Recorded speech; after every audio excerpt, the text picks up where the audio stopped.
دومی کی میشه؟ باز شوهرت علی میشه. وقت فاطمه شدی شوهرت علی میشه. وقت شوهرت علی شد بچه‌ت حسین میشه، باز بچه‌ت حسن میشه، باز بچه‌ت گلسوم میشه. باز نام پیدا میکنی، شهرت پیدا میکنی، عزت پیدا میکنی، شرافت پیدا میکنی، آرامش پیدا میکنی، نان پیدا میکنی، زندگی، کل چیز خدا برات نصیب میگردانه. 5 وقت نماز بخوان، تصمیم بگی حجاب اسلامی را رعایت میکنی، پشت این آن نگر.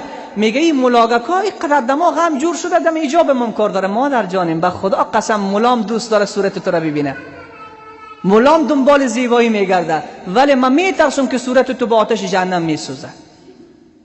ملا به خاطر خود نمیگه، خب ملا میگه صورتت پنهان بکن، چی دشمنی من با تو دارم؟ تو چی کردی؟ پدرم دشنام دادی، مادرم دشنام دادی، چی کردی؟ چرا من میگم تو حجاب داشته باش؟ به خاطر که دوست ندارم با آتش جهنم بسوزی.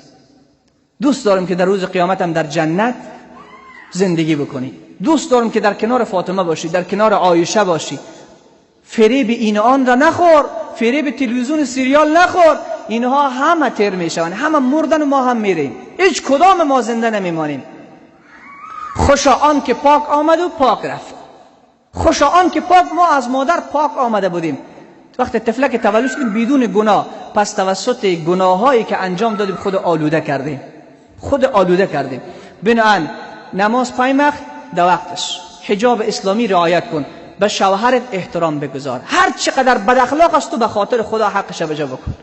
هر چقدر بد اخلاق است به خاطر خدا آزارش نده. خدا شوهر تو را غلام تو میگردانه.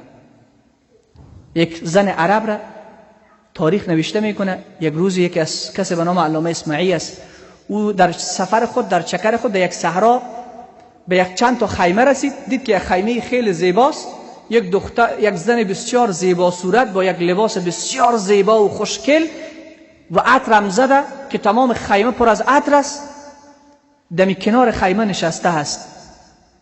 علامه اسماعی نزدیک شد در خیمه، دید که یک دسترخوان عوار است، نان گذاشته شده، آب سرد و چای اردو گذاشته شده، یک دانه چوب هم دمی خالی امی دسترخوان مانده شده. که رسید گفت مادر جان تو انتظار کی رو میکشی؟ این همه زیبایی و آرایشی که تو کردی. گفت انتظار شوهر خود را، انتظار زندگی خود را، انتظار بهار خود را، انتظار آرامش قلب خود را، انتظار کسی که در جنت به همراهش است، انتظار یگانه کسی که همنشین و همدم است و کل زندگی را در پایش صرف میکنم، انتظار امور میکشم. گفت آرایش به خاطر چی؟ گفت هر روز می آرایش به خاطر شوهرم است. هر روز یک لباس جدید. امروز خواهر ساعت 10 بجه میره به هتل، 2 ساعت آرایش میزنه، بهترین لباس میپوشه، این قدر خود زیبا میکنه که شوهرش ببینه نمیشناسه که میزنه است. میره به هتل، ساعت 3 بجه از هتل میاد، شوهر بیچاره در تمام روز بوجی پشت کرده، تمام روز غلطک در دستش است، تمام روز بیچاره در داخل دکان خوابش گرفته، سرد شده، گرمی زده شه. اونو میشه بیچاره یک لقمه نان پیدا میکنه که زنم گوش نمانه. این زن بی انصاف و خدا ناترس ساعت 3 بجه از هتل میاد، سر کله خودم میشویه، خوب آرایشا را پاک میکنه، لباس خودم میکشه، همون لباس خراب و مندرس کهنه را میپوشه، جارو میکنه، خانه را دیگ میمانه، اما بدبویی و گندگی سر صورتش. شوهر میایه، فکر میکنی که یک مرده را از داخل قبر بیرون کردی. خیلی حق شوهر است، بلیاز خدا می حق شوهر است که شما میکنید. برای هتل، برای گارسون هتل آرایش، برای خواننده آرایش، برای شوهری که زندگی تان است آرایش نیست. تمام جای نه سر بوی میته، دندان بوی میته، 100 مشکل دیگه است، اما تو آمده در کنار شوهر خواب میکنه. باز مولوی صاحب می شوهر من اصلا مرا دوست نداره. چطور دوست داشته باشه؟ او خود او دست آبلهش به او زحمت و تلاشی که تمام روز در شهر و بازار کشیده، 100 تا دختر زلیخا گونه را اوجا دیده، زلیخاهای بازار به اون همه سینگار آرایش پتلون کردگی چسب دیده، او خود دیوانه شدگی است. او دنبال آرامش میگرده، میایه به خانه میبینه که یک مرده در داخل خانه است. او آرامش خود از کجا بگیره؟ چون در اینجا آرام نشد، خود در بیرون آرام میکنه. در اینجا سیر نشد، خود در بیرون سیر میکنه.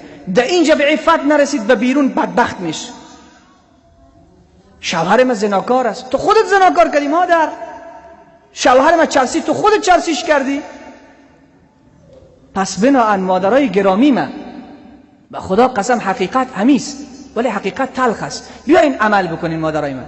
بهترین آرایش برای شوهر در داخل خانه، بهترین لباس، هر لباسی که میپوشی اجازه است. قولت دوچه است، گردنت دوچه است، هر جایی که لوج میکنی پیش شوهرت بر تو اجازه است، در صورتی که عبارت دو خانه نباشه. بر تو اجازه است. چیدم عطر میزنی بر تو اجازه است. خدا برات اجازه داده. خدا خوشم میشه که تو آرایش میکنی به شوهر، ولی وقتی به هتل آرایش میکنی لعنت خدا به تو، لعنت فرشتگان خدا به تو میباره. چرا خدا نخواسته آرایش به غیر خانه شوهر به جای دیگه شود؟ حضرت عایشه مادر میگه پیامبر صلی الله علیه و سلم فرمود کسی که لباس خود را در غیر خانه شوهر خود تبدیل میکنه، پرده ای که در بین خدا و بین زن است پاره میشه. امروز رفته لباس خود داخل هتل تبدیل میکنن، میگه یک لباس ما تا ساعت 10 بجه دیدن، آن لباس جدید خود میپوشم من. مود از او رفت. مادر جان مود گوشت هم رفت، گوشت هم کنده دور پرته، مود بینیت هم رفت، چند مجلس دیده شده بود. شما ببینید چه بدبختی به این سرزمین گریبانگیر شده. به خدا قسم کلی بدبختی را سریال ها کشته و ما سریال فیلم ها به ما کشته، ما را که بدبخت کرد. از روزی که دروازه های سریال تلویزیون به این سرزمین بس آمد واس شد، قرآن خوانی از خانه ها رفت، نماز از خانه ها رفت، گریه ها رفت، تهجد ها رفت، حجاب ها رفت، اطاعت شوهرها رفت، اطاعت پدر و مادر رفت. از روزی که سریال آمد با بدبخت شدیم.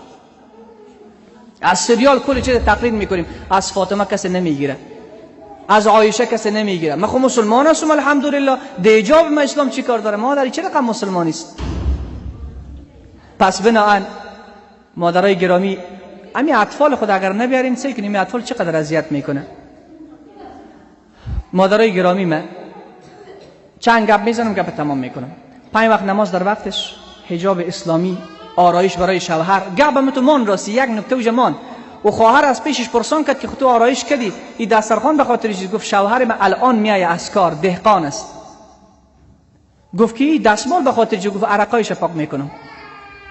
گفت این چای و آب اردوش، گفت شاید چای دلش شوه شاید آب دلش شوه، هر دوش آماده کردیم. گفت این چوب به خاطر چی؟ گفت شاید عصبانی شده باشه پشت چوب نره که زحمت میشه، میگه چوب باشه مرا بزنه. اسماعیل گفت خوشا به حالت مادر، به خدا قسم جنت که تو خریدی. گفت شوهر مرا از جانش بیشتر دوست داره، چون من دل شوهر را میخوام، شوهرم دل مرا میخواه. پس پیشتر گفتم اگر فاطمه شدی علی میآید، اگر فاطمه شدی علی میآید. پس دیگه شکایت نکن شوهر ما فلان است و فلان است. خود با الله آشنا بکن، مشکل زندگیت حل است.